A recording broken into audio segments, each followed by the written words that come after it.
I want to address the video Vegetarianism and Atheism. I thought if I was really lucky, I might get as many as 300 responses. I just checked the comment section and there's over 800.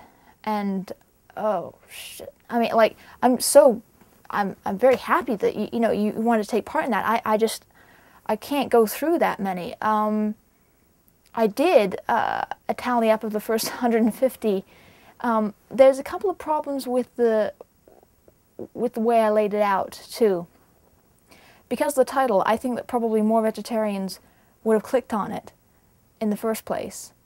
But I'll tell you what I did find out from the first 150.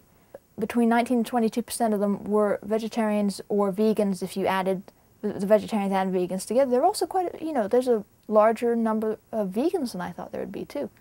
I don't think that the findings from that video are representative of the average population, obviously. I think that there is a higher degree of vegetarianism in atheism, but of course I can't say that for sure.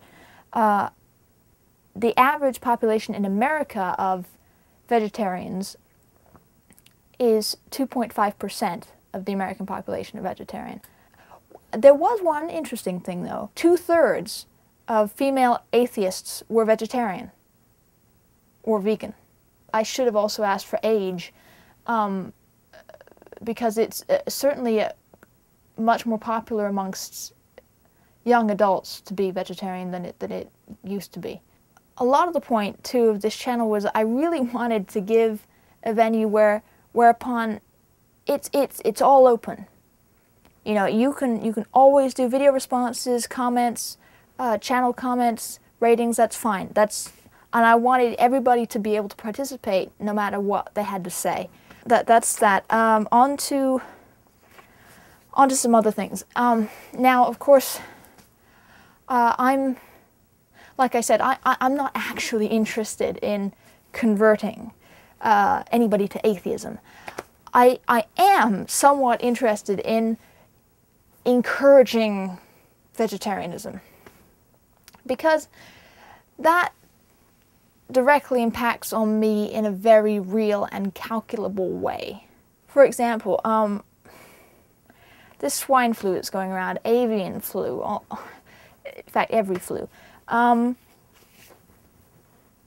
it is brought about and we have to deal with because of the fact that people want to eat animals. The virus essentially evolves in the animal population, and because humans are in such close proximity to them, the virus gets used to a human host, and so it travels from the animals to people back and forth on and off. And then the virus gets to the point where it can travel from person to person, and then it becomes the flu, or bird flu, or swine flu. And that does affect me because I get sick. I mean, every year, or at least I would get sick if I didn't have a flu shot, which I do, by the way. I would catch the flu every year, and that kills millions of people. Just the flu, every year. And it's here because people want to eat meat. And that does affect me, because I have to watch out for that. That's just... Okay, I mean, nobody likes getting lectured, and I know that, especially recently, I'm sure a lot of people have been lectured a lot about, how meat industry is immoral and stuff like that. And I mean, yeah, who wants to get lectured? But the fact is, it is a problem. And it is in a very real way my problem, directly. So I'm going to lecture you anyway. I know you don't like it. Oh well. Too bad. I'm going to go through a couple of the ways that meat production and consumption is incredibly inefficient. One of these, by the way, anything that I list, any facts I list or any sources that I quote, I've got links to where I found them in the sidebar over there. So you can always check that out, because then you guys can argue about them. Average calories per 1 pound of meat. Now, a calorie, what that is a way of measuring the energy that can be derived from food. Is the amount of energy that it would take to heat 1 liter of water 1 degree. Okay, so that's what a calorie is. The average calories per 1 pound of meat is 1,152 calories. That's for 1 pound of meat. And it takes 16 pounds of grain to produce 1 pound of edible flesh. This is according to the US stats. I used almost entirely US stats for this. This is stats on crops. 560 billion pounds of grain a year fed to US livestock, enough to feed 840 million people. Now, considering that the current estimate is that the world population will level out at about 9 billion,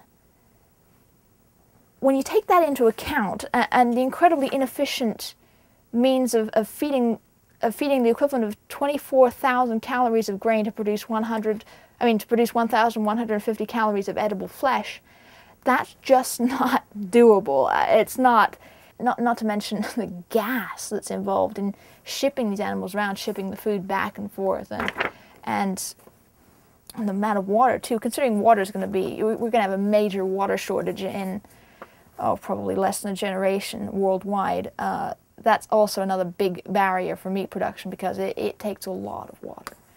I'm sorry, but when you got 9 billion people on the planet, which you will probably have eventually, this is not a sane form of food production. This is unsustainable, simply. It's also incredibly expensive. Meat is very expensive. People, I don't know where people got the idea that being vegetarian was meant that you had to go and buy your shit at health food stores and stuff like that. But I even remember doing a budget in like 9th grade math class where we were even budgeting for food, and meat is fucking expensive. Now, if you're a vegetarian, this has probably come up at some point where you're out with a bunch of new people, right? And basically, you're at a restaurant or something, you order like a group platter or something like that. And somebody suggests something, and you throw out the fact, I'm vegetarian. And there's this pause. There's just like this sort of silence around the table, and everybody looks at their menus for a second and go, oh, okay, right, 3, 2, 1. And then somebody asks the question. Here we go. Why are you a vegetarian? And I love it. So they ask it as though they've never heard of the notion of vegetarianism before. Wow. We're going to play this game. Okay, sure. I don't mind genuine questions, that's fine. But you see, most of the time when somebody asks, so why are you vegetarian? What they're actually asking is, why are you making things awkward by not wanting to eat what we're all going to eat?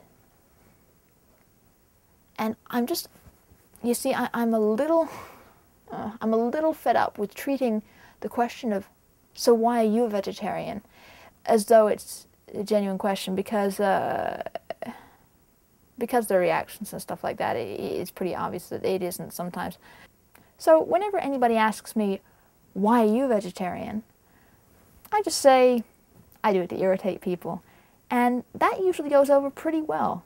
Some people will even ask this question after that one. They'll say, well, what do you eat if you don't eat meat? And I've never been able to take that question seriously. I'm sorry, as much as I've tried, I usually just get caught off guard. I laugh because it seems to me such a self-evidently stupid question that I just have to hope that the person was joking when they say that, because I would be worried that I would be sitting next to a moron. Anyway, I guess they feel like it's a bit awkward, and like I said, I'm a little sick of treating it like it's a serious question.